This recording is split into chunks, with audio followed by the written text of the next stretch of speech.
Hello, this is Mark again. This is our third interview, and it will be with Dana Williams, the one that started Rocket, and previously had another group called Raw, but he ended up adding on over the time Ross and Doug to start off the originals of Rocket.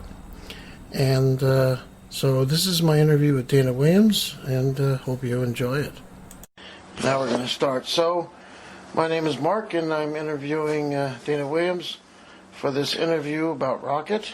And I want you to identify yourself and when you started the band. My name is Dana Williams, and I started Rocket in 1973. And it was an outgrowth of another band that I was in with Marty. It was called Raw, and we morphed into becoming Rocket. So we were Raw before that. Oh, okay. And so originally Marty was with you, and you two were the originals before you started Rocket. Right, Marty was with me. Okay. So was Ross. Let's see, Ross and Marty, and we had another guitar player named Mouse. And that's when we turned into Rocket.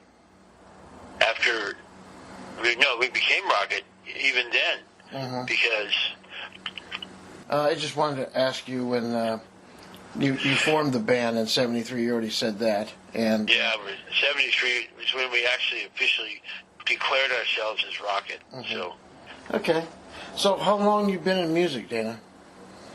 I started music when I was 5 years old. I started taking piano lessons when I was 5, and I took piano for 5 years. And I played in all of the school bands and orchestras all the way through high school. So I had quite a bit of founding when it came to the musical side of it. At least I understood basically how things worked.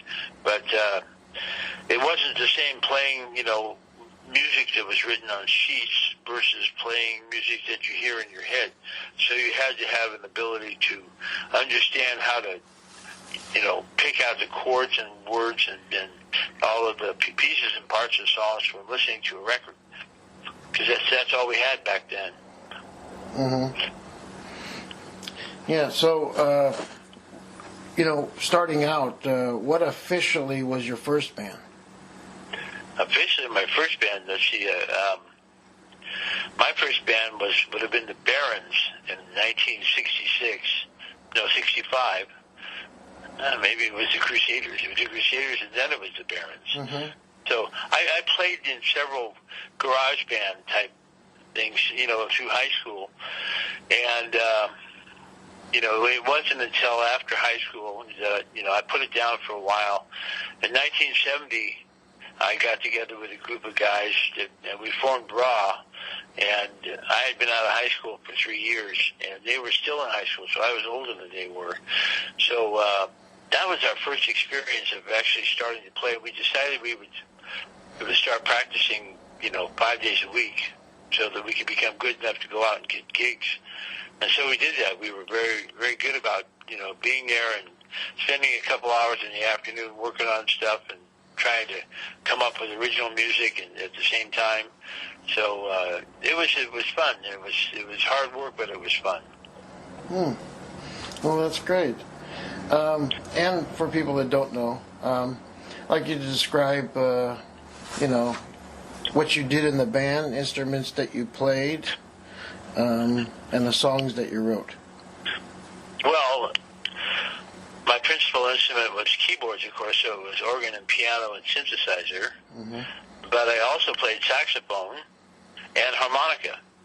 Oh. So those were all parts and pieces of our group. So I played the most different instruments in the group. The other guys playing basically their single instruments and me playing a variety of things over on the one side. So that's how I was able to fill in some of the parts and pieces that were in our show. So the harmonica parts, were all part of it's just all part of the live performance, along with the saxophone hanging around my neck. And I'd play the keyboards until the sax part came, and I'd play the sax part, and put my mic down to it, and play the sax part, and then put it back up, play the keyboard parts. So, it was fun. It was a lot of fun doing that. Oh, that's great. And you did write some of the songs that we're hearing on YouTube, too. Right. I wrote 3 of the songs that you heard on YouTube. I think Lonely Man, which is actually dedicated to my father. I wrote it for him. Ladies in Love, which was one side of our record that we had pressed and produced. And the Green Light, which ended up on the album. So all those are my 3 contributions to what you hear on the actual YouTube right now. Okay. Yeah. In the songs, was there, when they were written, was there a lot of collaboration with the guys? Did they, or did you set up, what was needed for each song? I think there was some collaboration on everything. I know that we collaborated a lot on all of Ross's songs as well. But he basically brought us a song, and we filled in the blanks. But, he would play the parts for us that he wanted to hear, and then we would add in all of our parts. The same with my songs.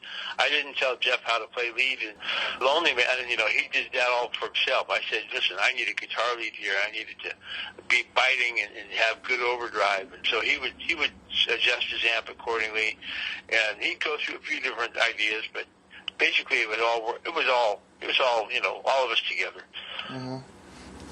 So I know there was a lot of traveling that you did, Tahoe, Vegas, and all over the place, and had some long stays. All that traveling and stuff, you met a lot of celebrities too.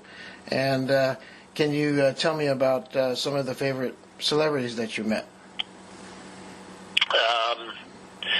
In our time of just that and the other thing, we played with...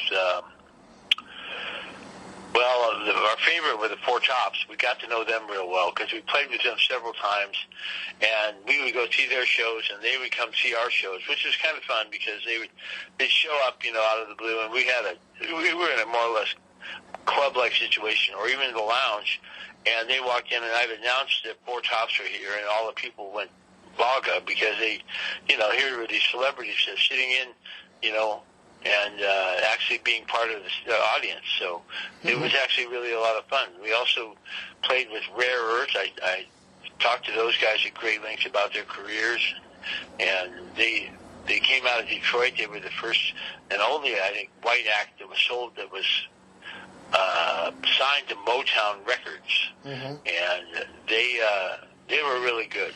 And they were on the downside of their career when I met them because they had gone through all kinds of problems with drugs and alcohol, and they were playing the lounge, at Harrah's when we were there. So them, and let's see who else. We played with Elvin Bishop. Elvin Bishop used to sit in with us when we would play up in the Bay Area, up in the Upper Bay Area. Sometimes he would come in and he'd sit in. So we'd do that once in a while. That was fun. What else? Yeah, we played with Buddy Miles. Yeah, we played a gig with Buddy Miles. We went on ahead for him. We opened for the Doobie Brothers. Let's see, maybe that was Raw. Yeah, it was probably Raw. But we were doing a lot of B acts. This is the end of part 1 with a picture of Dana and his rocket babies with rocket shirts. Okay? Please go to part 2. Thank you very much.